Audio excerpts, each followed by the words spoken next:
Prigozhin é conhecido por muitas coisas, principalmente como chefe do grupo mercenário Wagner, que tem ajudado os russos na guerra da Ucrânia. Mas, de onde surgiu essa pessoa? Como ele chegou ali? Este é o Visão Libertária, sua fonte de informações descentralizadas e distribuídas. Yevgeny Prigozhin era um jovem de família pobre que cresceu em São Petersburgo, no final da União Soviética. Nessa época, a situação econômica e social na região já era de caos. Na década de 1980, com ele na casa dos 20 anos de idade, acabou sendo preso e passou 9 anos na cadeia, passando por várias unidades, mas principalmente na prisão de Krysty, em São Petersburgo. Ele foi preso por roubo e estupro de uma menina menor de idade. Mas ele era muito pior que isso. Era um estuprador psicopata. Quando jovem, Prigozhin era um doente que sequestrava adolescentes e crianças para caprichos sexuais. Mas antes de se satisfazer, ele preferia estrangulá-las, até ficarem inconscientes, ou as embebedava para que elas não reagissem.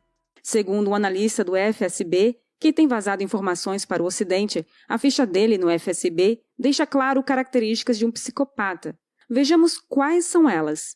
Covarde e internamente fraco, por isso opta por buscar adolescentes e crianças e as deixa inconscientes antes de praticar seus atos. Facilmente disposto a humilhar-se diante dos que estão acima de sua posição, de acordo com o provérbio de que um escravo não busca liberdade, mas procura escravos para si.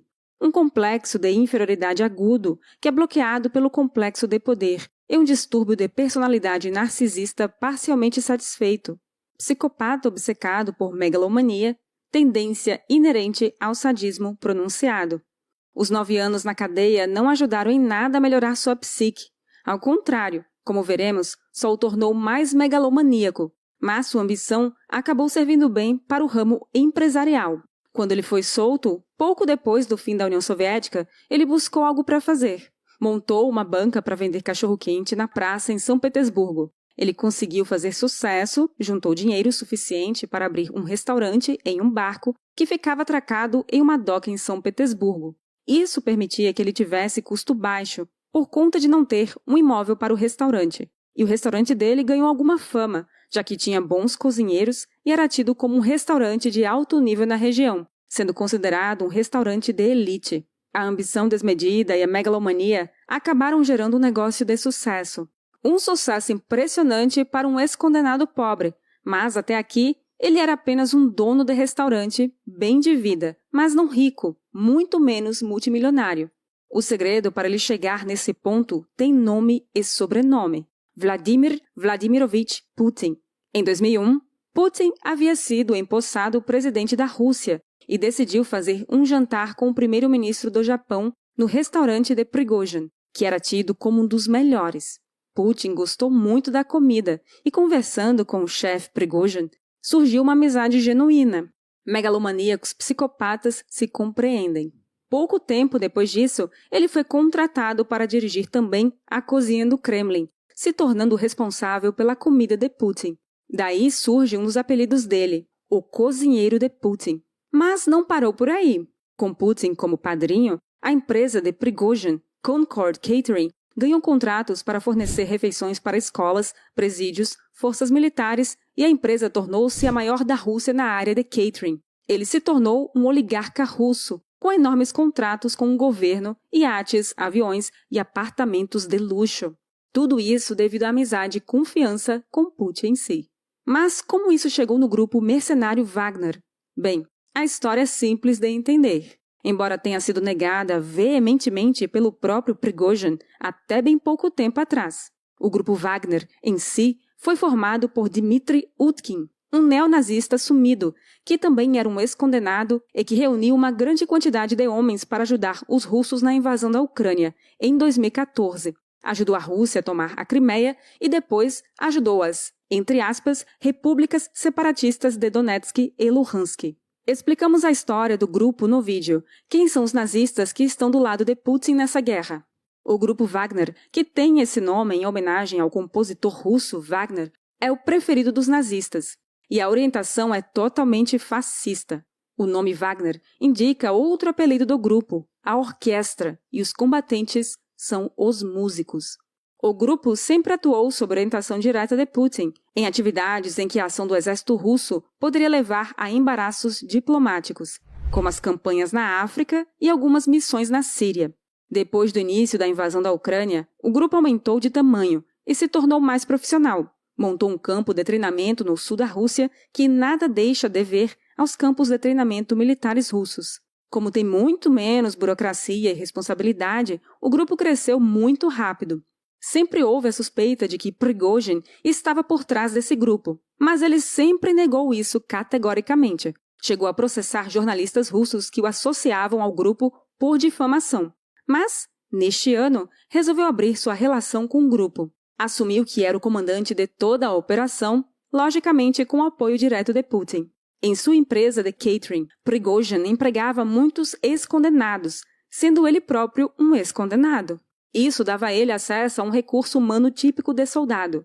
Pessoas com pouca educação e cultura, muito violentas e com a vida completamente bagunçada. Muita gente estranhou Prigozhin recrutando prisioneiros para lutar na Ucrânia no grupo Wagner. Mas o grupo sempre foi composto, em sua maioria, de ex-presidiários. Ele só adiantou um pouco e passou a contratar presidiários antes de cumprirem a pena.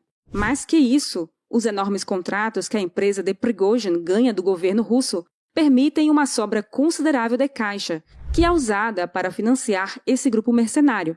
Embora tenha se tornado rico, poderoso e dono de um dos maiores exércitos privados do mundo, a natureza de Prigozhin não mudou.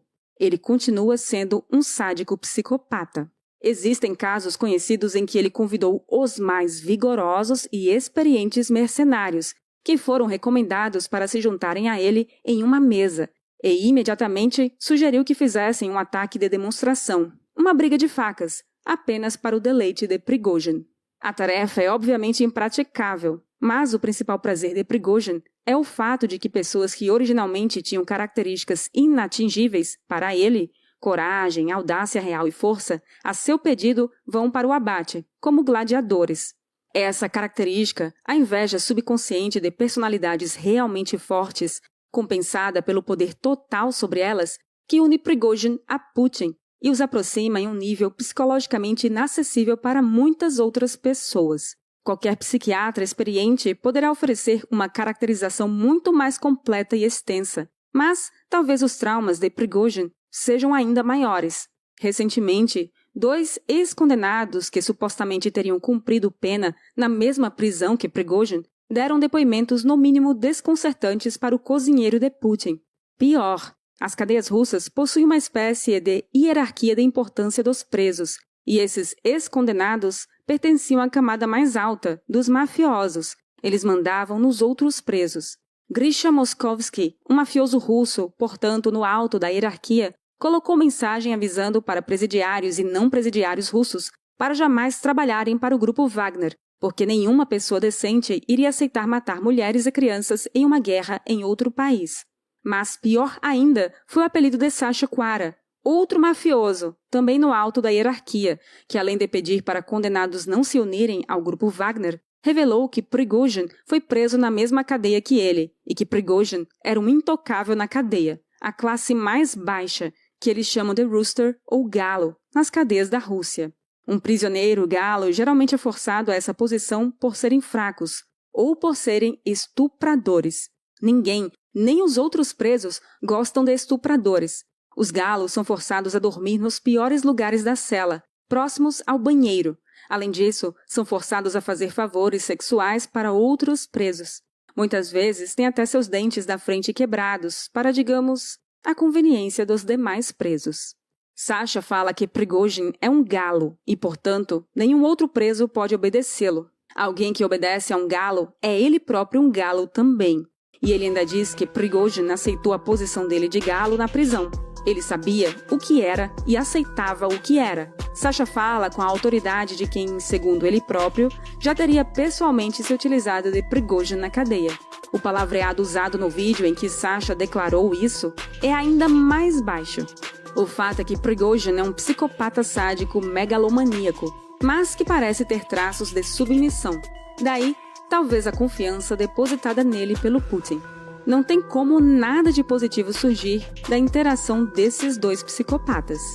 Obrigada por sua audiência. Este artigo foi sugerido e escrito por Peter Turguniev, revisado por O Historiador Libertário e narrado por Baby Yoda. Se você deseja acompanhar nosso conteúdo, inscreva-se no canal e clique no ícone de campainha. Até a próxima!